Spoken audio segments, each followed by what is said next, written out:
أعوذ بالله من الشيطان الرجيم. بسم الله الرحمن الرحيم. الحمد لله الصلاة والسلام على رسول الله. ربنا زدنا علما.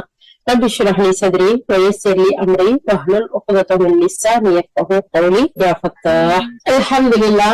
அல்லாஹுடைய மிகப்பெரிய கிருபை அவனுடைய கருணையை கொண்டு அல்ஹம்துலில்லாஹ் அல்ஹம்துலில்லாஹ் ஒரு கேட்டோமா எல்லா 90 வசனங்கள் பார்த்திருக்கோம். 91ல இருந்து இப்ப நம்ம பார்க்க போறோம். சூரா கஹ்ஃப் 83ல இருந்து இஸ்கந்தர் துல்கர்னைன் அவங்கள பத்தி நம்ம பார்த்துட்டு வர்றோம். 91வது வசனத்துல அல்லாஹ் தஆலா இந்த கடைசி பகுதியில பார்க்க 90 வசனம் அவங்க சூரியன் மறையக்கூடிய ஒரு இடத்துல, அதாவது சேற்று பகுதியில மறையிற மாதிரி இருக்கு, அந்த பகுதிக்கு போறாங்க. அந்த பக்கத்துல சில மனிதர்கள் இருக்கிறாங்க. அவங்க பார்த்தா ஒரு மாதிரி குள்ளமான மனிதர்களா இருக்காங்க. வெயில்ல தங்குறதுக்கு வீடு கூட அவங்களுக்கு கிடையாது. அப்போ அந்த மக்களை விட்டுட்டு அடுத்து என்ன செய்யறாங்க, அப்படியே அவங்கள விட்டு அடுத்த ஒரு பக்கத்துக்கு வர்றாங்க. அல்லாஹ் தஆலா 91வது வசனத்துல அல்லாஹ் தஆலா இவ்வாறு அவரிடம் இருந்ததை நம்ம நன்கு அறிந்தோம். அதாவது துல்கர்னைன் என்னெல்லாம் செஞ்சுட்டு வர்றாருங்கிறத நம்ம பார்த்துக்கிட்டே இருக்கோம் தான் அல்லாஹ் தஆலா சொல்றான். சொல்லிட்டு இந்த அறியுதல் அப்படிங்கிற அந்த வசனம் இருக்கு பாத்தீங்களா, அதை சொல்றதுக்காக உஃப்ரான் அப்படிங்கிற கூடிய ஒரு வசனத்தை இந்த இடத்துல சொல்றான். அதாவது ஹுப்ரா அப்படிங்கிற அந்த வசனம், அதாவது அதுக்கு விளக்கம் சொல்லல சொல்றாங்க. முஜாஹித் ரஹ்மத்துல்லாஹ், சுத்தி ரஹ்மத்துல்லாஹ் அவங்க என்ன சொல்றாங்கன்னா, அறிவுகள் அது அதாவது ரொம்ப தெளிவா தெரியக்கூடியது அப்படிங்கிறாங்க. நாம அவருடைய அனைத்து நிலைகளையும் அவருடைய படையினரின் நிலைகளையும் அறியக்கூடியவர்களா இருக்கிறோம். அதுல எதுவுமே நமக்கு மறைந்ததா இல்ல. அவர்கள் பூமியில பல பகுதியிலும் பிரிந்து பலதரப்பட்ட சமுதாயத்தினரா வாழ்ந்தாலும் சரி, எந்த ஒண்ணுமே அல்லாஹ்வுக்கு மறைந்ததா இல்ல. அல்லாஹ்வுக்கு எல்லாமே தெளிவானது, வெளிப்படையானது, கிளியரானது. நம்ம அல்லாஹ்வை மறைச்சு எந்த ஒரு விஷயமும் செய்ய முடியாது அப்படிங்கறத அல்லாஹ் தஆலா இந்த இடத்துல துல்கர்னைன் அவர்களுக்கு சொன்னாலும் உலக மக்கள் அனைவருக்கும் இது உள்ள ஒரு வாக்கா ஒரு விஷயமா இருக்குதுங்கிறத இந்த இடத்துல எல்லா அறிஞர்களும் சொல்றாங்க. ஏன்னு சொன்னா அல்லாஹ் தஆலா 3வது அத்தியாயத்துல 5வது வசனத்துல அல்லாஹ் தஆலா சொல்றான், அல்லாஹ் கூறுகிறான், பூமியிலும் வானத்திலும் உள்ள எந்த பொருளும் அல்லாஹ்வுக்கு மறைந்ததா இல்ல. எல்லாருமே உள்ளுக்குள்ள செஞ்சாலும் சரி, வெளியில செஞ்சாலும் சரி, இருட்டுல செஞ்சாலும் சரி, வெளிச்சத்துல செஞ்சாலும் சரி, மூடி மறைச்சு செஞ்சாலும் சரி, அல்லாஹ்வுக்கு எல்லாருமே கிளியரு, எல்லாம் பார்க்கக்கூடியவங்களும் அறியக்கூடியவங்களா இருக்கிறாங்கிறாங்க. அல்ஹம்துலில்லாஹ். அடுத்த வசனத்துக்கு போவோம். இப்ப 92வது வசனத்துல நம்ம பார்க்க போறோம். 92வது வசனம் சொல்லக்கூடிய விஷயம், பின்னர் அவர் ஒரு வழியை பின்பற்றி சென்றார். யாரு? இஸ்கந்தர் துல்கர்னைன். அப்போ இறுதியில அவர் 2 மலைகளுக்கு இடையில உள்ள ஒரு இடத்தை அடைந்தார். அப்படி அடைந்த போது அவற்றுக்கு அப்பால் ஒரு சமுதாயத்தாரை கண்டார். அவர்கள் எந்த பேச்சையும் எளிதில் விளங்கிக் கொள்பவர்களாக இருக்கலாம். இந்த மக்கள் என்ன செய்யறாங்க, ஒரு டிஃபரெண்டான மக்களா இருக்கிறாங்க. எந்த ஒரு பேச்சையும் சீக்கிரத்துல விளங்கக்கூடிய ஒரு மக்களா அவங்க இல்ல. அப்படி இருக்கும்போது அவங்க என்ன செய்யறாங்க, துல்கர்னைனே அவங்க சொல்லி கேக்குறாங்க, அவங்ககிட்ட கூப்பிட்டு பேசுறாங்க. அந்த மக்கள் சொல்றாங்க, துல்கர்னைனே, யஜூஜ் மௌஜூஜ் கூட்டத்தார் இந்த நாட்டுல பரவலா ரொம்ப அராஜகம் விளைவிக்கக்கூடியவர்களா இருக்கிறாங்க. அதனால நீங்க எங்களுக்கும் அவர்களுக்கும் இடையே ஒரு தடுப்பு சுவரை எழுப்பிட்டாங்க. நாங்க அதுக்கு உங்களுக்கு ஏதாச்சும் கப்பம் செலுத்தணுமா, நாங்க ஏதாச்சும் ஒரு தொகையை நாங்க உங்களுக்கு சேகரித்து தரலாமா அப்படின்னு சொல்லி அவங்க கேக்குறாங்க. 92ல இருந்து 93, 94, 95, 96 5 வசனங்களை தொடர்ந்து இந்த கொடுக்குறாங்க. அவர் என்ன சொல்ல, நாங்க உங்களுக்கு நாங்க கப்பம் கட்டலாமா, நாங்க ஏதாச்சும் பணத்தை ஒரு தொகையை சேகரிச்சு உங்களுக்கு கொடுக்கலாமா அப்படின்னு கேட்கல. அதுக்கு இஸ்கந்தர் துல்கர்னைன் பதில் சொல்றாரு, என்னுடைய இறைவன் எனக்கு கொடுத்திருப்பவை ஏராளமானது. எனவே உங்கள் உழைப்பின் மூலம் எனக்கு நீங்க உதவி செய்யுங்க. நான் உங்களுக்கும் அவர்களுக்கும் இடையில ஒரு தடுப்பு சுவரை எழுப்பி தர்றேன். அதுக்கு அடுத்த வசனம் 96வது வசனத்துல அல்லாஹ் தஆலா சொல்றான், இரும்பு பாலங்களை கொண்டு வாங்க, இறுதியில 2 மலைகளுக்கும் பகுதியில நிரப்பி வீட்டு போல அவர் அந்த மக்களை நோக்கி சொல்றாரு, இப்பொழுது நெருப்பு மூட்டுங்க. கடைசியில அந்த இரும்பு சுவர் முற்றிலும் நெருப்பா பழுக்க காய்ந்த போது அவர் கூறினார், கொண்டு வாருங்கள், இப்போது நான் உருக்கிய திரவத்தை, செம்பு திரவத்தை அதை ஊற்றி அதன் மேல் ஊற்றுவேன் அப்படின்னு சொல்றாரு. அப்ப என்ன சொல்றாரு, அந்த நீங்க எனக்கு ஹெல்ப் மட்டும் பண்ணனா போதும், நான் உங்களுக்கு எல்லாமே செஞ்சு தரேன், நான் எதை சொல்றேனோ அதெல்லாம் நீங்க கொண்டுவாங்க அப்படின்னு சொல்லி அவர் சொல்றாரு.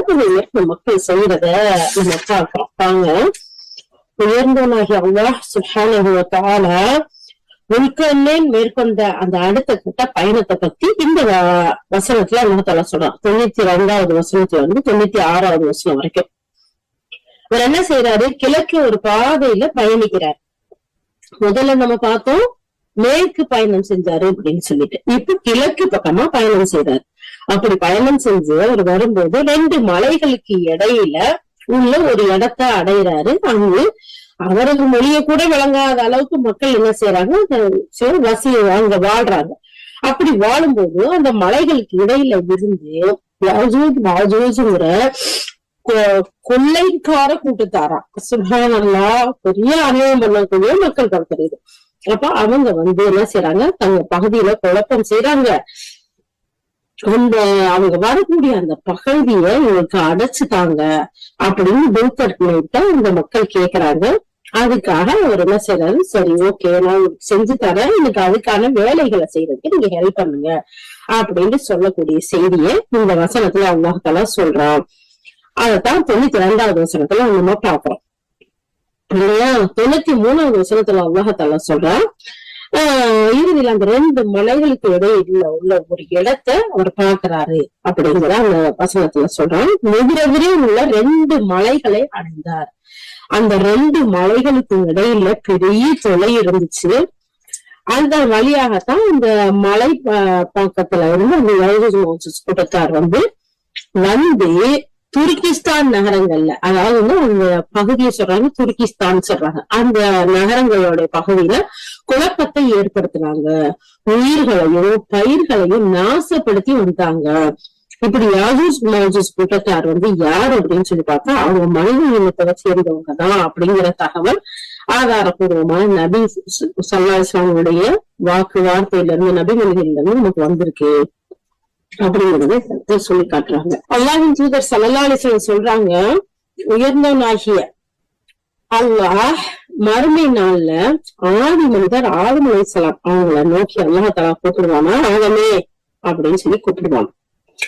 அப்படி கூப்பிட்டதுமே ஆதம் அலைஹிஸ்ஸலாம் சொல்லுவாங்களாம், அல்லாஹுடைய அழைப்பை கேட்டது, இறைவா இதோ நான் கீழ்படிய காத்திருக்கின்றேன், அல்லாஹ் நீ எனக்கு கட்டளை இல்லை அப்படின்னு சொல்லி கேட்டாங்களாம்.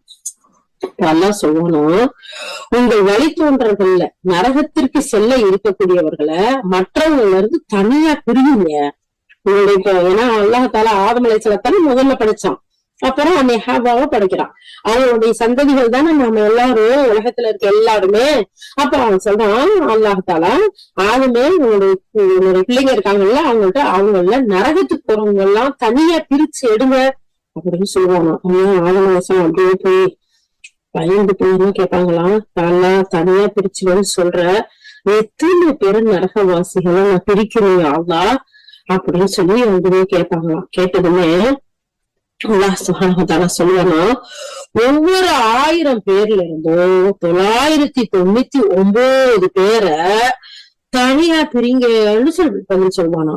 இந்த சூழ்நிலை பயங்கரத்தினால அந்த சூழ்நிலைகள் இருக்குல்ல, அந்த நேரத்துல நடக்கக்கூடிய சுற்றுச்சூழல், அதன் காரணமா பச்சை பிள்ளை இருக்குல்ல, குழந்தை பிள்ளை, அது கூட நரைச்சு போய் கலவ மாதிரி போயிடுமா. கர்ப்பத்துல இருக்கக்கூடிய பெண் அவளோட அந்த கர்ப்ப நேரத்துல இருக்கிற பிரசவ வலி, டெலிவரி பெயினே தெரியாம அப்படியே பிள்ளை பெற்றுருவாங்க, குறப்பரசவனம். அந்த அளவுக்கு அந்த நேரம் பயங்கரமானதா இருக்குமா, திடுக்கமானதா இருக்குமா, அச்சமானதா இருக்குமா. இதுக்கு அல்லாஹ்வுடைய ரசூல் சொல்லி கொடுத்திருக்காங்க, யாரெல்லாம் மறுமையின் மஹ்ஷரின் திடுக்கத்திலிருந்து எங்களை பாதுகாத்தருள்வாயாக, ஆமீன். இந்த துஆவை நம்ம ஓதிக்கிட்டே வரணும். சுப்ஹானல்லாஹ். அப்போ ஒரு இடத்துல சொல்றாங்க, இந்த செய்தி அறிவிக்கப்படக்கூடிய சஹாபியா இருந்தா அபூ ஸுவைத் அல்-குத்ரி ரலியல்லாஹு அவங்க அறிவிக்கிறாங்க. சஹீஹ் புகாரில 3348வது ஹதீஸ், 4741, 6530வது ஹதீஸ் இதெல்லாம் இருக்குது. சரி, முஸ்லிம்ல 327வது ஹதீஸ். அல்லாஹ் தஆலா இதெல்லாம் ஏன் நமக்கு சொல்றான்னா, இப்படி இருக்கும் 1000 பேர்ல 999 பேர் நரகத்துக்கு போறதுக்காக ஒதுக்குவான். அதுல ஒரு ஆள் தான் மிச்சம். அந்த ஒரு ஆள் நம்ம ஒவ்வொருத்தரும் இருக்கணும் இல்லையா? அப்படி இருக்கணும்னா என்ன செய்யணும்? நல்ல அமல் செய்யணும். முதல்ல ஈமான் கொள்ளணும். அந்த ஈமான் வலுவானதா உறுதியானதா இருக்கணும். அல்லாஹ் மட்டும்தான் ஈமான் கொள்ளணும். அல்லாஹோட சேர்ந்து வேற யாரும் ஈமான் கொள்ளக்கூடாது. நமக்கு அந்த தலையில கீழே போய் வைக்கணும்டா அல்லாஹுடைய ரசூல் ஸல்லல்லாஹு அலைஹி வஸல்லம் சொல்றாங்க, அல்லாஹ்வுக்கு மட்டும்தான் நீங்க சஜ்தா செய்யணும். நீங்க அல்லாஹ்வை தவிர வேற ஒரு ஆளுக்கு நீங்க சஜ்தா செய்யணும்னு சொல்லி இருந்திருந்தா, நான் உங்களுடைய ஒவ்வொருத்தரும் ஒவ்வொரு பொம்பளையும் ஒவ்வொரு லேடிஸையும் தன்னுடைய கணவனுக்கு சஜ்தா சொல்லியிருப்பேன், சஜ்தா செய்ய. ஏன்னா பாவம் மனுஷர்கள் ஒவ்வொருத்தரும் இவனுக்காகத்தான் எல்லாமே செய்யறாங்க. சொல்ல அந்த விஷயம் என்ன அப்படின்னு சொன்னா, அல்லாஹ்வை தவிர வேற யாருக்கும் சஜ்தா செய்யக்கூடாது. அப்படி செய்யணும்னா கணவனுக்கு செய்ய சொல்லியிருப்பேன். அப்ப கணவன் எந்த அளவுக்கு கண்ணியமானவாரு, அவங்களுக்கு எவ்வளவு கண்ணியத்தோட நம்ம நடத்தணும், அவங்கள்ட்ட எவ்வளவு பணிவோட நம்ம இருந்துக்கணும். பெண்களாகிய நாம சொன்னாங்க, அவங்க பார்த்தா கண்குளிர்ச்சியா இருக்கணும், நீங்க சந்தோஷப்படுத்தக்கூடியவர்களா இருக்கணும். அவங்களுடைய சொத்துக்களையும் அவங்களுடைய பிள்ளைகளையும் அவங்களுக்கு கட்டுப்பட்டு நீங்க வாழ்ந்த அல்லாஹ்வுடைய கடமைகளை நிறைவேற்றி வாழக்கூடிய பெண்ணா இருந்தா 8 வாசல் இருக்கு சொர்க்கத்துக்கு. விரும்பின வாசல்ல போலாமா? சுப்ஹானல்லாஹ், அல்லாஹ் அக்பர். அப்ப என்ன சொர்க்கம் நிச்சயம், அது எந்த ஒரு மாற்று கருத்தும் இல்லை. அப்போ அந்த அளவுக்கு அல்லாஹ் தஆலா கணவனுக்குள்ள கண்ணியத்தை அல்லாஹ் நமக்கு சொல்லி கொடுத்திருக்கான். அப்ப அப்படிப்பட்ட கணவனுக்கே சஜ்தா செய்யக்கூடாதுன்னு சொன்னா, மௌத்தானவங்களுக்கு போய் சஜ்தா செய்யலாமா? கபர்ல போய் தலையை வைக்கலாமா? வேற யாருக்கு முன்னாடி நம்ம தலையை சாய்க்கலாமா? தலையை சாய்க்கணும், நம்ம தலை சஜ்தா செய்யணும் அப்படின்னு சொன்னா அல்லாஹ் மட்டும்தான் செய்யும். அதைத்தான் இந்த இடத்துல அல்லாஹ் தஆலா சொல்லி காட்டுறான். அல்லாஹ்வுக்கு பணிந்து அவனுடைய கட்டளைகளை பின்பற்றி அழகான சலிகான அமல்கள் செய்தா நாம யாருல ஒரு ஆளா இருப்போம்? 999 லிஸ்ட்ல போவே மாட்டோம். 1000த்துல 1 நம்ம இருப்போம். மேலும் சொல்றாங்க நபி ஸல்லல்லாஹு அலைஹி வஸல்லம், உங்களில் 2 சமுதாயத்தினர் இருக்கிறாங்க, அவர்கள் யாருடன் இருந்தாலும் அவர்களின் எண்ணிக்கையை அதிகரித்து காட்டுவார்கள். அவர்கள் தான் யாஜூஜ் மாஜூஜ் கூட்டத்தார்கள். இந்த செய்தி அறிவிக்கக்கூடியவங்க இம்ரான் ஹுசைன் ரலியல்லாஹு அன்ஹு இருக்கிறாங்க. இந்த ஹதீஸ் திர்மிதி, முஸ்லிம், அஹ்மதுல வருது. என்ன சொல்றாங்க? 2 சமுதாயம் இருக்கிறாங்க, அவங்க யாரோட இருந்தாலும் அவங்களோட எண்ணிக்கை அதிகமா இருக்கும். அப்ப அவ்வளவு மக்கள் மக்கள் இருக்கிறாங்க. சுப்ஹானல்லாஹ். அதுக்கடுத்து அல்லாஹ்வுடைய ரசூல் சொல்றாங்க, நபி நூஹ் அலைஹிஸ்ஸலாம் அவங்களுடைய மக்கள் இருக்காங்கல்ல, அவங்களுக்கு 3 மகன்கள். அந்த 3 மகன்களை பிரத்யேகமா சொல்லி காட்டுறாங்க. அந்த 3 மகன்கள்ல அரபியருடைய தந்தையா இருக்கக்கூடியவர் ஷாம், சூடானியர்களின் தந்தையா இருக்கக்கூடியவர் ஹாம் அப்படின்னு சொல்லக்கூடியவர், துருக்கியருடைய தந்தை யாபிஸ் அப்படிங்கக்கூடிய மனிதர். 3 பேர் பிரத்யேகமா இப்படின்னு சொல்றாங்க. இந்த செய்திய சமூராவில் ஆரம்பிக்கிறாங்க. முஸ்லிம் அஹ்மதுல பதியப்பட்டிருக்கு. இதே செய்தி விவிலியம் பழைய ஏற்பாட்டிலேயே இருக்கு அப்படின்னு சொல்றாங்க. அதுல எப்படி இருக்குன்னா, நோவா, அதாவது நூஹ் அலைஹிஸ்ஸலாம் நோவான்னு சொல்லுவாங்க. அவருக்கு 500 வயசான போது சேம், ஹாம், யாபேத் அப்படிங்கிற 3 பிள்ளைங்களை பெற்றாரு அப்படின்னு சொல்றாங்க. ஆதி ஆகமம் 5:32 5வது அத்தியாயத்துல 32வது அத்தியாய வசனத்துல வருதுன்னு சொல்றாங்க. இதுல அவங்களுடைய பழைய ஏற்பாட்டுல. சுப்ஹானல்லாஹ். அப்ப அவங்க 950 ஆண்டுகள் அழைப்புப்படி செய்தாங்க. அதுக்கு மேல அந்த மக்கள் கேட்கல. அங்க அல்லாஹ் தஆலா வெள்ளத்தை வச்சு, அதாவது தண்ணிய மூலமா உங்களை அழிச்சான் அப்படிங்கறத நம்ம பார்த்திருக்கோம் இல்லையா ஹிஸ்டரியில. அப்ப இந்த இடத்துல சொல்றாங்க, அவங்களுக்கு எல்லாம் 3 குழந்தைகள் இருந்துச்சு 500வது வருஷத்துல. சுப்ஹானல்லாஹ். அறிஞர்கள் சிலர் சொல்றாங்க, அதுல இந்த யாஜூஜ் மாஜூஜ் கூட்டத்தாரு துருக்கியர்களின் தந்தையான யாபிஸ் அவர்களுடைய வழித்தோன்றல்களா இருக்கிறாங்க. அவங்களுக்கு துருக்கு அப்படின்னா கைவிடப்பட்டோர் அப்படிங்கிற பேர் வந்துச்சு. அப்படி பேர் வர காரணம் என்னன்னா, அவங்க அந்த தடுப்பு சோருக்கு அப்பால் தனித்து விடப்பட்டாங்க. அதுதான் அவங்களுக்கு துருக்கு அப்படிங்கிற அந்த பேரு வந்துச்சு. ஏன்னா அவங்க அட்டூழியம் எல்லாம் தாங்க முடியலையாம, அதனாலதானே அவங்க ஸ்கந்தர் துல்கர்னன்ட்டு கேக்குறாங்க, அவங்களுக்கு நீங்க என்ன செய்யுங்க, உங்களுக்கு மத்தியில எங்களுக்கு ஒரு தடுப்பு சோறு கொடுங்க. இவரெல்லாம் கொலை பண்ணிட்டு போயிடுறாங்க, பயிர்கள்லாம் நாசப்படுத்திட்டு போயிடுறாங்க, இவங்களோட அழிச்சாட்டி எங்களால தாங்க முடியல அப்படின்னு நம்மளே சொல்றவங்க. இது மாதிரி இந்த மக்கள் ரொம்ப கஷ்டப்பட்டுக்கிட்டு அவங்கள்ட்ட உதவி கேட்கிறாங்க. அப்ப இவங்க வந்து யாருடைய வழித்தோன்றல்களா இருக்காங்க அப்படின்னு சொல்லி பார்த்தா நூஹ் அலைஹிஸ்ஸலாம் அவங்களுக்கு அவங்களுடைய பிள்ளைகளுடைய 3வது பிள்ளையோட ஒரு வழித்தோன்றல்களா இருக்கிறாங்க.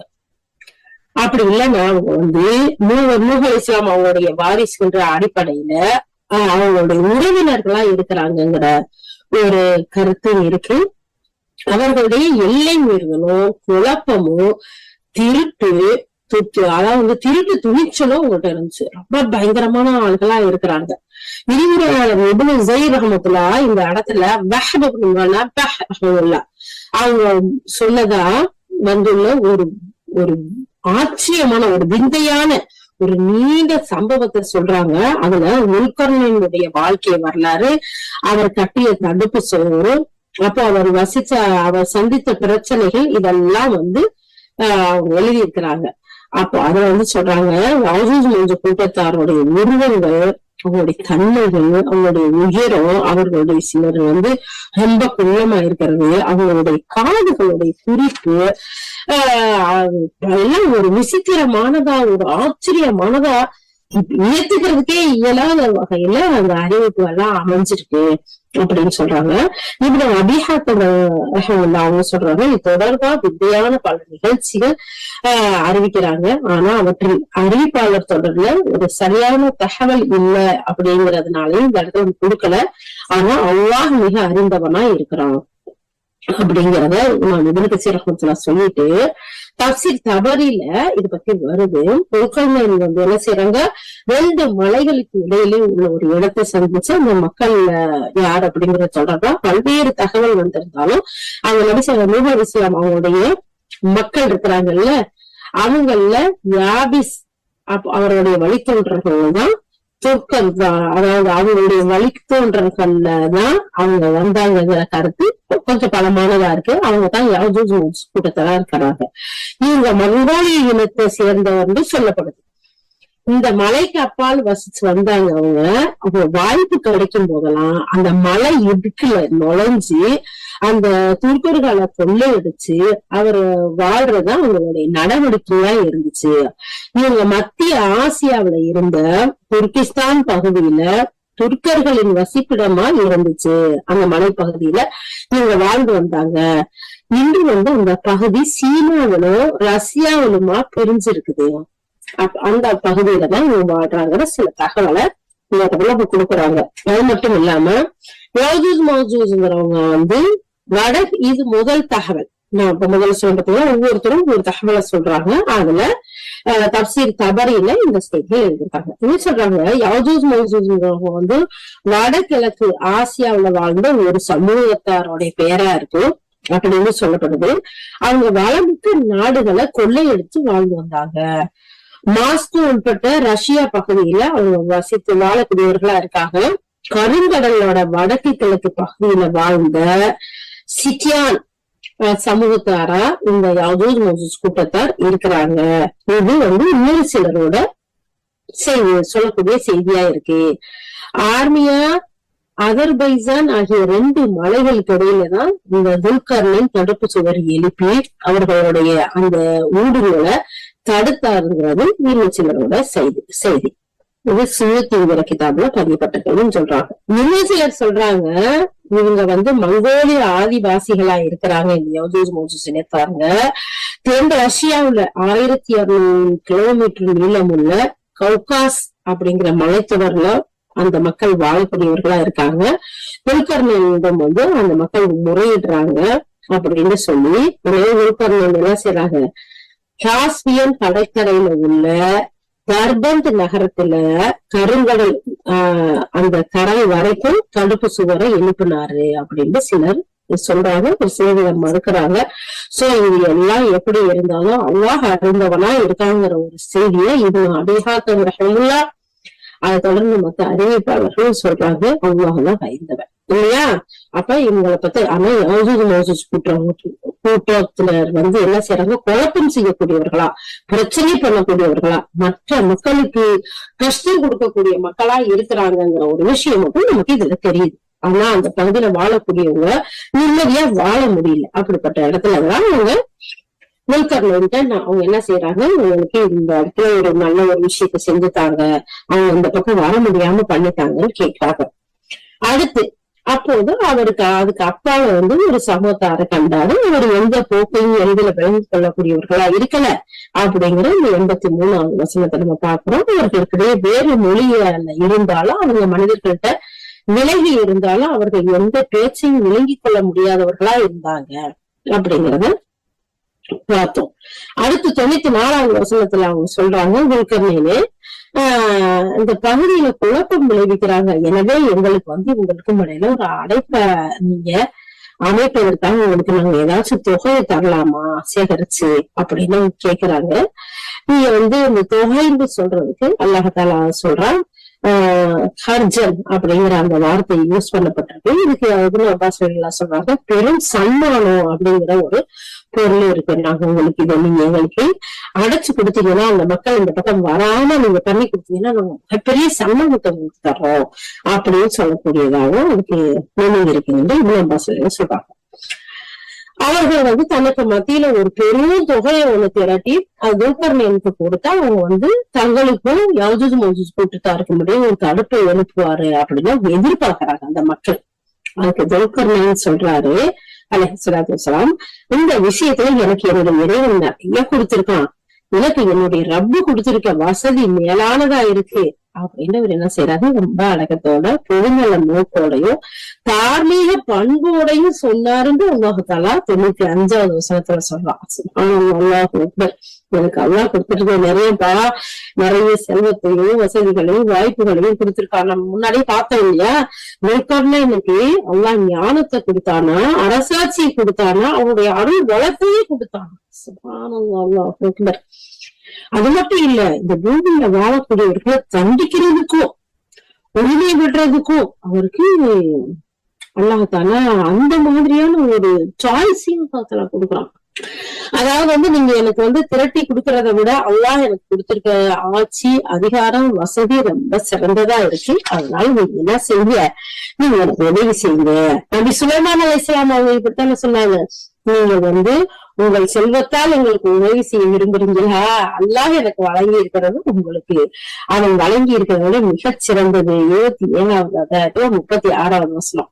தொடர்ந்து ரமலான்ல படிக்கிறப்போ நம்ம பார்த்தோம்ல, பல்கிஸ் ராணி நிறைய கிஃப்ட் எல்லாம் கொடுத்து அனுப்புறாங்க இல்லையா. இந்த ஹுது பறவை பார்த்துட்டு சொல்லி ஒரு பெண் சூரியனை வணங்கக்கூடியவளா இருக்கிறா அப்படின்னு சொல்லி சொல்லும். அது காணாண்டு தேடையில. அப்போ நீ சொல்றது உண்மையா பாக்கலாமா அப்படின்னு சொல்லி கேட்டு அதுக்கு ஒரு கடிதம் எழுதி கொடுத்து அனுப்புவாங்க. அதை பார்த்து பெண் என்ன செய்வா, நிறைய கிஃப்ட் பொருள்களை கொடுத்து அனுப்புவா. அப்ப அவர் சொல்லுவாரு, செல்வத்தை கொடுத்து எங்களுக்கு நீங்க உதவி செய்யணும்னு நினைக்கிறீங்களா, நான் உங்கள்கிட்ட விரும்புறதுனால அல்லாஹ்வுக்கு கட்டுப்பட்டு அல்லாஹ்வை ஏற்றுக்கிட்டு அவனை நம்பிக்கை கொண்ட மக்களா நீங்க வாழுங்கன்னு சொல்றத நாங்க உங்கள்கிட்ட கேட்கிறோமே தவிர உங்களுடைய செல்வங்கள்லாம் நமக்கு தேவை கிடையாது. எந்த அளவு கொண்ட சுப்ஹானல்லாஹ், உங்கள்கிட்ட நாங்க படையோட போர் செய்யறதுக்கு இருக்கோம் அப்படின்னு சொல்லி அவங்க அனுப்பணும். உடனே பல்கிஸ் ராணி அந்த அரண்மனைக்கு வருவாங்க. அவங்களுடைய படைய பட்டாளத்தோட கூப்பிட்டுக்கிட்டு, ஐயோ நம்ம அப்படியெல்லாம் எந்த ஒரு போருக்கும் போயிடவேனா, போர் செய்யறதுக்கு நம்ம நாடு நம்மளுடைய குடிமக்கள் எல்லாம் அழிஞ்சிருவாங்க, அதனால நம்ம நேரடியா போய் எப்படி அவருடைய ஆட்சி நம்ம போய் சரணடைஞ்சிடலாம் அப்படின்னு போகக்கூடிய நேரத்துல அந்த பல்கிஸ் ராணி அங்க இருந்து இங்க வர்றதுக்குள்ளாட்டையும் சுலைமான் அலைஹிஸ்ஸலாம் ஹிஸ்டரி எல்லாம் நீங்க படிச்சு பாருங்க. சுப்ஹானல்லாஹ், அவர் புதுசா ஒரு மாளிகையை கட்டிடுவாரு பளிங்குல. அந்த மாதிரி அல்லாஹ் அக்பர். செங்கல் எல்லாம் தங்கத்தால புறப்படுவாராம். அப்படி நடந்து வரையில எப்படி இருக்கும், அந்த அம்மா கொண்டு வந்ததுல வெக்கப்பட்டு போயிடுச்சு. நாடா இவ்வளவு பெரிய ஆட்சி அதிகாரத்துக்குரியவருக்காக நம்ம கொடுத்தோம். அதனாலதான் அவர் சொல்றாரு, உங்களுக்கு கொடுத்திருக்க விட அல்லாஹ் கொடுத்திருக்க செல்வம் எனக்கு ரொம்ப மேலானது. எனக்கு அவ்வளவு சிறந்த ஒரு ஆட்சியை, அதிகாரத்தை, செல்வத்தை அல்லாஹ் கொடுத்திருக்கிறாங்க. அதே மாதிரிதான் நீங்க துல்கர்னைனும் சொல்றாரு, நீங்க எனக்கு கொடுக்க இருக்கிறத விட சிறப்பானத எனக்கு அல்லாஹ் தஆலா கொடுத்திருக்கிறான். அதனால நீங்க உங்களுடைய உடல் உழைப்பால வேலையை செஞ்சு எனக்கு இந்த ரெண்டுக்கு இடையில கூடிய கட்டுமான பணிய நான் செய்யறதுக்கான உதவி செய்யுங்க. அப்படி உங்களுக்கு இடையில நான் தடுப்பை ஏற்படுத்தி தர்றேன் அப்படின்னு சொல்லிட்டு துல்கர்னைன் நீங்க எடுத்து சொல்றாரு. அடுத்து அதை பத்தி சொல்லும் போது அல்லாஹால 96வது வசனத்துல அல்லாஹ் சொல்றான், என்னிடம் நீங்க இரும்பு பாலங்களை கொண்டு வாங்க அப்படின்னு சொல்றதா அல்லாஹால சொல்றான். அப்போ இந்த இரும்பு பாலம் சொல்றதுக்கு ஜுபர்ங்கிற அந்த வார்த்தையை எல்லாம் யூஸ் பண்ணிருக்கான். இரும்பு துண்டு துண்டா இருக்கக்கூடிய இரும்புகளை கொண்டு வாங்க. பெரும்பெரும் இந்த போஸ்டர் மாதிரி இருக்குல்ல, இன்னைக்கு பில்டிங் கட்டுறாங்க இல்லையா, அந்த மாதிரியா இருக்குமோ. சுப்ஹானல்லாஹ், முதல்ல building structure, so engineering work பண்ணவங்க யாரு? சுப்ஹானல்லாஹ், அந்த இரும்பு துண்டுகளை எல்லாம் தடுப்புகளை எல்லாம் அப்படியே கொண்டு வந்து செங்கல் மாதிரி அடுத்து சொல்றாங்க. ஒவ்வொரு துண்டும் சிரியா நாட்டுல கின்கார் அளவுக்கோ அதை விட கனமாவும் இருந்துச்சு அப்படின்னு சொல்லப்படுது. பெரிய பெரிய இதுவா இருக்கு. அந்த இரு மலைகளுக்கு இடையில இடைவெளியை நிரப்பி உழைக்கலாம், அதாவது வந்து செங்கக்கால வாசம் சொல்லுவோம்ல, அந்த அதுல இடையில அந்த மண்ணெல்லாம் செஞ்சு அந்த அடுக்கி அந்த செங்கல் வச்சு எரிப்பாங்க பாத்தீங்களா, அந்த சுட்ட செங்கல் அப்படியே ஸ்ட்ராங் அணைக்கினாலே எரிப்பாங்க. அது மாதிரி அதுக்கு இடையில நெருப்பை வச்சு ஊத சொல்றாங்க. அப்படி ஊதுனா அவருடைய அழித்தளத்துல இருந்து அந்த இரும்பு பாலங்கள் எல்லாம் ஒண்ணு மீது ஒண்ணு அடுக்கி அது நீளத்திலேயே அகலத்திலேயே 2 மலைகளுக்கு உச்சிக்கு நேரா அமைற அளவுக்கு அடுக்கி அந்த இரும்பு பாலங்களுக்கு கீழே நெருப்பை வச்சு எரிச்சா அந்த இரும்பு பூரா கங்கா நெருப்பா ஆயிடுச்சு. அந்த மாதிரி எப்படி சொல்றாங்க. அப்ப பாருங்க எப்படி அது இருக்கும் அப்படின்னு சொல்லிட்டு, அதுக்கு அடுத்து என்ன செய்யறாங்க, உருக்கிய செம்பு இருக்குல்ல, அத வந்து என்கிட்ட கொண்டு வாங்க அப்படின்னு சொல்லி அதை நான் அதுக்கு மேல ஊத்துறேன் அப்படின்னு சொல்றாங்க. அப்ப எவ்வளவு பெரிய சக்தி வாய்ந்த மனிதரா, எவ்வளவு ஆற்றல் வாய்ந்த மனிதரா, எவ்வளவு டெக்னாலஜி அப்பயே இப்ப இல்ல அல்லாஹால அவருக்கு கத்து கொடுத்திருப்பான். அப்ப அவர் என்ன செய்யறோம், இந்த செம்புங்கிறத அப்படியே நீளத்தை உருக்கி அதெல்லாம் சொல்றாங்க. இதுக்குதான் அல்லாஹால கிதர் அப்படிங்கக்கூடிய அந்த சொல் ஆளப்பட்டிருக்கு இந்த இடத்துல, அந்த உருக்குன செம்புக்கு. அது இப்னு அப்பாஸ் சுத்தி ரஹ்மத்துல்லா இவங்கெல்லாம் சொல்றாங்க, செம்புங்கிறதுதான் அதுக்கு பொருள், அது உருக்கப்பட்ட செம்பா இருந்திருக்கு அப்படின்னு சொல்றாங்க. அதுதான் அல்லாஹால பின்னாடி வரக்கூடிய வசனத்துல இது ஒரு மிகப்பெரிய சான்றா இருக்கு. உயர்ந்தனாகிய அல்லாஹ் சுப்ஹானஹு வ தஆலா சொல்றான், உருக்கிய செம்ப ஒரு ஊற்றை நம்ம அவருக்காக கொடுத்திருந்தோம். ஏன்னா சுலைமான் அலைஹிஸ்ஸலாத்துக்கு 34வது அத்தியாயத்துல 12வது வசனத்துல சொல்றான், உருக்கிய செம்போடைய ஊற்று இருக்குல்ல, அது அல்லாஹால ஓட செஞ்சிருந்தானா யாருக்கு? சுலைமான் அலைஹிஸ்ஸலாத்துக்கு. அப்ப அதே வார்த்தையை தான் இந்த இடத்துலயும் அல்லாஹால பயன்படுத்துறான் அப்படின்னு சொல்லிட்டு சொல்றாங்க. கதாத ரஹமத்துல்லா சொல்றாங்க, ஒரு மனிதர் நபிசுல்லாஹ்கிட்ட வந்து அல்லாஹ்வின் தூதரே, நான் கூட்டத்திற்காக கட்டப்பட்ட தடுப்பு சுவரை பார்த்தேன் அப்படின்னு சொல்றாங்க. சோ அப்ப அவங்ககிட்ட நபிசுல்லாஹ் சொல்றாங்க, அது எனக்கு நீ விலைக்கு சொல்லி பார்க்கலாம் அப்படின்னு சொல்றாங்க. உடனே அவர் சொல்றாரு, பல வண்ண கோடுகள் போட்ட ஆடை போன்று கருப்பும் சிவப்பும் கலந்துருந்துச்சு அப்படின்னு சொல்றாங்க. நபிசுல்லாஹ் சொல்றாங்க, நீ இந்த சுவரை பார்த்திருக்க, கண்டிருக்க அப்படின்னு சொல்றாங்க. இது தப்சீர் தபரில பதியப்பட்டிருக்கு. ஆனா இந்த ஹதீஸ் முருசல் வகை அறிவிப்பாளர் வகையில விட்டு போற ஹதீஸா இருக்குங்கிறதையும் இடத்துல நம்மளுக்கு பதிவு செய்யறாங்க. சோ அப்ப அவ்வளவு பெரிய இரும்பு பாலங்களை வச்சு 2 மலைகளுக்கும் அந்த இணையா அந்த மலை உயரத்துக்கு அந்த செம்புகளை அடக்கி அந்த இரும்பு பாலங்களை பெரிய போஸ்டர்களை அடுக்கி அதுக்கு மேல உருகுன செம்பை போட்டு ஸ்ட்ராங் பில்டிங். இன்னைக்கு 1-2 போஸ்டர் போட்டு கட்டுறதுக்கே பெரியா இருக்கு, உருக்குற செம்பெல்லாம் ஊத்தி யாரு கட்டுறான்றது தெரியல, வேர்ல்டு வைக்கிறாங்க. ஆனா அவ்வளவு ஒரு பெரிய இதா செஞ்சு கொடுத்திருக்காங்க. இது வந்து சொல்றாங்க, அப்பாசிய அரசு குழுவுல ஹலீஃபாக்கள் ஒருவரான வாசிக் பில்லாஹ் பின் முஅத்தசி வந்து தன் நாட்டின் முக்கிய பிரமுகர் சிலரை தேர்ந்தெடுத்து அவர்களோட ஒரு படையையும் தயார் செய்து உள்பொருளில் உருவாக்கி தடுப்பு சுவரை நேரடியா கண்டு வந்து போய் பார்த்துட்டு வந்து அதை பத்தி என்கிட்ட விளக்கம் சொல்லுங்க அப்படின்னு அனுப்பி வச்சாங்க அப்படிங்கிறது அப்பாசிய கலிஃபாக்கள் வந்த காலத்துல அப்படின்னு சொல்றாங்க. அப்ப இது வந்து எப்பண்டா கிமு 847 இருந்து 42 அப்பாசிய கலீஃபாக்கள்ல 9வது ஹலீஃபா வந்து என்ன செய்யறாரு, ஹிஜ்ரி 226 இருந்திருக்கிறாரு. அவருடைய தந்தை வந்து ஹலிஃபா முஅத்தஸிம் பில்லா. அவர் வந்து 833 இருந்து 42 வரைக்கும் 8வது ஹலீஃபாவா இருந்திருக்காரு. அவருடைய சகோதரர் முத்தவக்கீல் அலல்லாஹ் இவர் வந்து கிபி 847 இருந்து 61வது வரைக்கும் ஹலீஃபாவா இருந்திருக்கிறாருன்னு அல்-முன்ஜிதுல கொடுத்திருக்கிறாங்க. அது இமாம் கசீர் சொல்றாங்க. இப்ப இந்த ஹலீஃபா என்ன செய்யறாரு, அவர் ஒரு படையை தயார் பண்ணி, நீங்க போய் என்ன செய்ய, இந்த துல்கர்னைன் கட்டின அந்த சோறு எங்க இருக்கு, அது எப்படி எல்லாம் அமைஞ்சிருக்குன்னு பாத்துட்டு சொல்லுங்க அப்படின்னு அனுப்பி வச்சாங்கன்னு சொல்றாங்க. அவங்க வந்து என்ன செய்யறாங்க, அந்த நகர் நாடுகளை எல்லாம் கடந்து அந்த சுவர் இருக்கக்கூடிய மலைப்பகுதியில சென்று அங்க இரும்பாலும் செம்பாலும் நிர்ணயிக்கப்படுறத பாக்குறாங்க. அங்க பிரமாண்டமான வாயில்கள், ஒரு பெரிய வாசல் ஒண்ணு இருக்குது கதை மாதிரி, அத பாக்குறாங்க. அதுல பெரும் பெரும் பூட்டுகள் தொங்கிக்கிட்டு இருக்கு. அங்கிருந்த மேடான ஒரு இடத்துல எஞ்சிய கற்கள் குவிக்க கற்களையும் கருவிகளையும் பாக்குறாங்க. அங்கே எல்லை பகுதியில் உள்ள ஒரு அரசுகள் காவலர்களும் அதுக்கு நியமிக்கப்பட்டிருக்காங்க. அந்த தடுப்பு சுவர் வழியாகவோ அல்லது அதில் அருகில் இருக்க மலை வழியிலாகவோ எவரும் தாண்டி கடந்து வர முடியாத அளவுக்கு அந்த சுவர் மிக உயரமா இருக்குது. இது அனைத்தையும் பார்த்து அந்த அரச குழுவினர் 2 ஆண்டுகளுக்கு மேல பயணம் செய்துட்டு அதைகளெல்லாம் பார்த்துட்டு நாடு திரும்பினாங்க. அவங்க வந்து அந்த ஆச்சரியமா விந்தையா அபூர்வமா அந்த நிகழ்ச்சியெல்லாம் கண்டதா தெரியப்படுத்துறாங்க.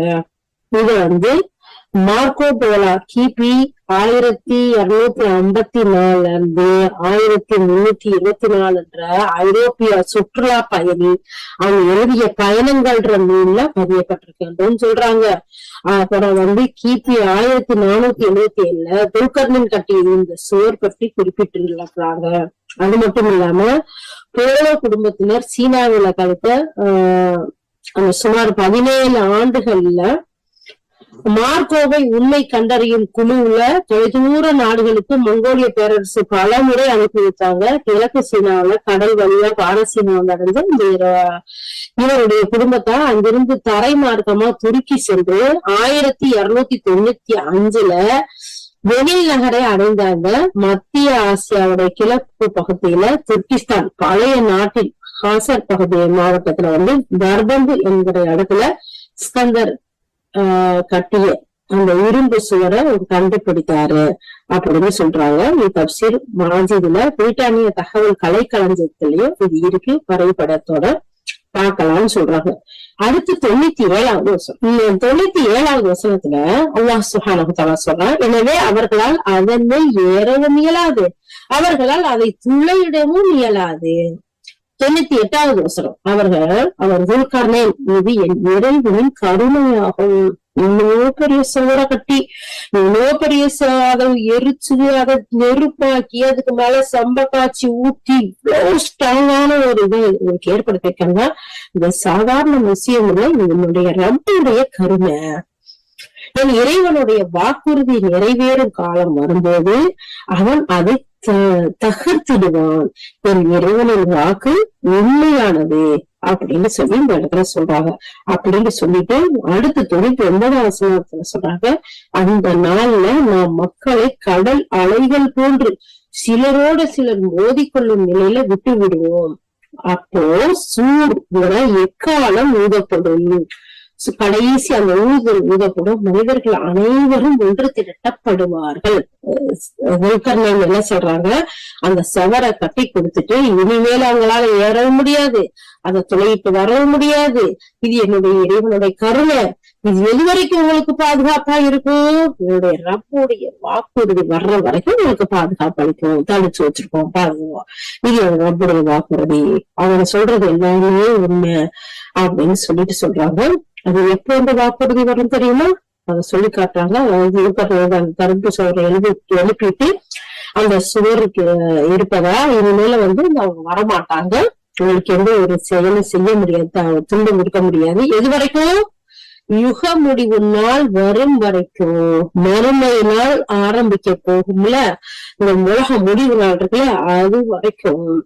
அப்படி மறுமை நாள் வந்துட்டா சூர் ஊதப்பட்டா இந்த இந்த இந்த பெரிய பாலமாக அமைச்சருக்கு அதெல்லாம் தூள் தூளா போயிடும் அப்படின்னு ஒரு அந்த மக்கள்கிட்ட சொல்றதா உயர்ந்தவனாகிய அல்லாஹ் சுப்ஹானஹு வ தஆலா இந்த இடத்துல சொல்லி காட்டுறான்.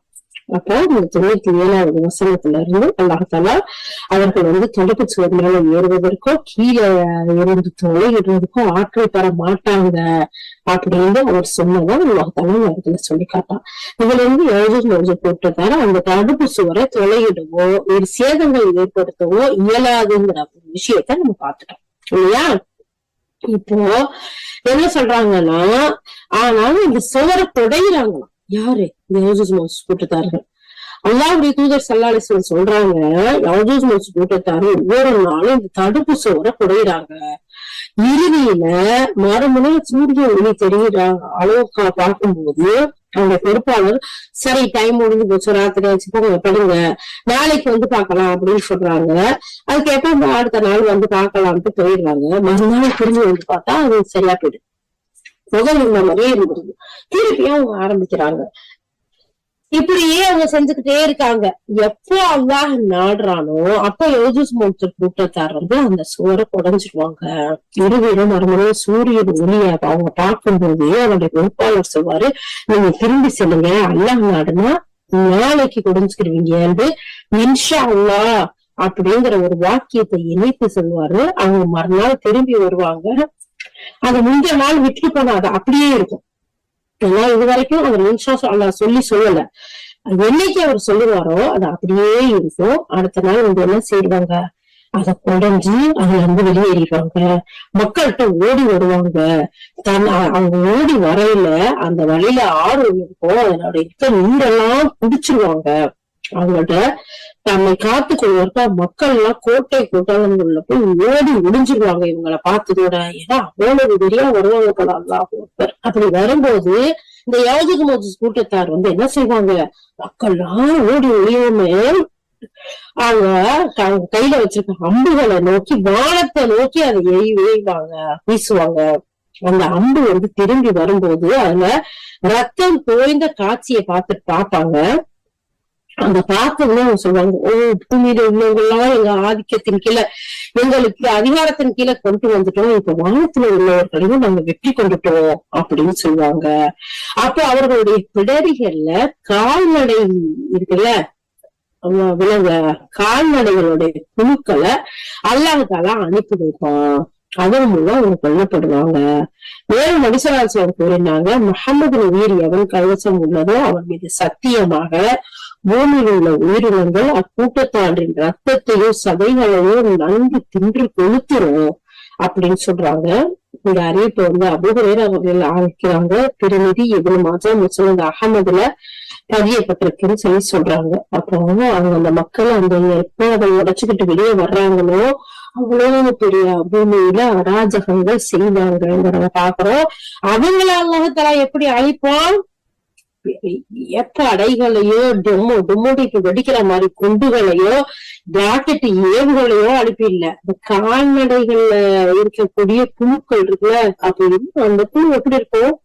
இன்னும் நிறைய ஆய்வுக்கு உட்படுத்த வேண்டிய கண்டுபிடிக்க வேண்டிய நிறைய விஷயங்கள் இருக்குது போல. சுப்ஹானல்லாஹ். அப்ப அல்லாஹ் தஆலா இந்த இடத்துல சுப்ஹானல்லாஹ் சொல்லி காட்டுறான் அந்த புழுக்களை வச்சுதான் அவங்களை அழிப்போம் அப்படின்னு சொல்லிட்டு. இதுல பாத்தீங்கன்னா பல விஷயங்களை சொல்றாங்க. இந்த ஹதீஸ் விஷயத்துல ஒரு சில அறிஞர்கள் சர்ச்சையும் ஏற்படுத்துறாங்க, டிபேட் பண்றாங்க. அது மட்டும் இல்லாம நபி ஸல்லல்லாஹு அலைஹி வஸல்லம் அவங்களுடைய துணைவியார் ஸைனப் பின் ஸஹ்ர் ரலியல்லாஹு சொல்றாங்க ஒரு நாள் நபி ஸல்லல்லாஹு அலைஹி வஸல்லம் திடுக்கிட்டு தூக்கத்துல இருந்து முழிச்சிட்டாங்க. அப்போ அவங்களுடைய முகம் சிவந்து போய் இருந்துச்சு. அவங்க அல்லாஹ்வை தவிர வேற யாரும் இறைவன் இல்ல, நெருங்கிவிட்ட ஒரு தீமையின் காரணமா அரேபியருக்கு கேடுதான் அப்படின்னு சொன்னாங்க. அப்ப யஜூஜ் மஜூஜ் கூட்டத்தார் தடுப்பு சுவர்ல இந்த அளவுக்கு திறக்கப்பட்டுருச்சு அப்படின்னு சொன்னாங்க. நபி அவர்கள் அவங்களுடைய ஆள்காட்டி விரலையும் இந்த பெருவிரலையும் வளைய முட்டி இப்படி காட்டினாங்க. இந்த அளவுக்கு திறக்கப்பட்டிருக்கு. அப்போது நான் கேட்டேன் அல்லாஹ்வின் தூதரே நல்லவர்கள் நம்முடைய இருக்கும் போதுதான் நமக்கு அழிவு ஏற்படும் அப்படின்னு சொல்லி கேட்டேன். அதுக்கு நபி ஸல்லல்லாஹு அலைஹி வஸல்லம் ஆமா தீமை அதிகமாயிட்டா தீமை பெருத்து போயிடுச்சுன்னா அழிவு வரத்தானே செய்யும் அப்படின்ற மாதிரி பதில் சொன்னாங்க.